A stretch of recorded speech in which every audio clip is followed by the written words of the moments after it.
నమస్తే అండి. ఈరోజు మనం 10th class Telugu new text బుక్‌లోని 12వ పాఠం గురించి నేర్చుకుందాం. పాఠం పేరు సూక్తి సుధ. కవి ఎస్ గంగప్ప.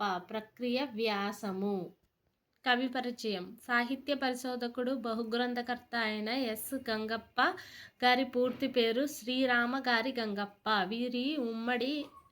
వీరు ఉమ్మడి అనంతపురం జిల్లా పెనుగొండ తాలూకా నల్లగొండ్రయాని గ్రామంలో జన్మించారు. తల్లిదండ్రులు వెంకటప్ప, కృష్ణమ్మలు.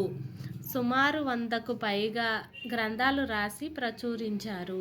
వీరు సాహిత్య సుధ, సాహిత్యానుశీలన, తెలుగులో పదకవిత, క్షేత్రయ్య పద సాహిత్యము, అన్నమాచార్యులు, ఇతర ప్రముఖ వాగ్గేయకారుల తులనాత్మక అధ్యయనము, జాతికి ప్రతిబింబం, జానపద సాహిత్యం మొదలైన గ్రంథాలు రచించారు. వీరు రచించిన గ్రంథాలు సాహిత్య సుధ, సాహిత్యానుశీలన, తెలుగులో పదకవిత, క్షేత్రయ్య పద సాహిత్యం, అన్నమాచార్యులు, ఇతర ప్రముఖ వాగ్గేయకారుల తులనాత్మక అధ్యయనం, జాతికి ప్రతిబింబం, జానపద సాహిత్యం మొదలైన గ్రంథాలు ఎస్ గంగప్ప గారు రచించారు.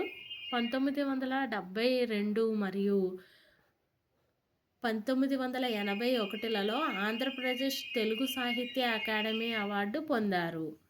ప్రస్తుత పాఠ్యాంశము వీరు రచించిన సాహిత్యానుశీలన గ్రంథం నుండి స్వీకరించబడింది. ప్రక్రియ వ్యాసము.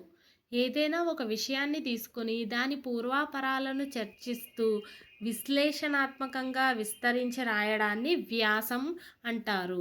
దీనిలో ఉపోద్ఘాతము, విషయ విస్తరణ, ముగింపు వంటివి ప్రధాన అంగాలుగా ఉంటాయి. ఉపోద్ఘాతము, విషయ విస్తరణ, ముగింపు వంటివి వ్యాసానికి ప్రధాన అంగాలుగా ఉంటాయి. వ్యాసంలో విషయాన్ని బట్టి రాజకీయ, చారిత్రక, సాంస్కృతిక, శాస్త్ర, వైజ్ఞానిక, సాహిత్య, తాత్విక, ఆధ్యాత్మిక మొదలైన విభాగాలుగా విభజించవచ్చు. Thank you for watching.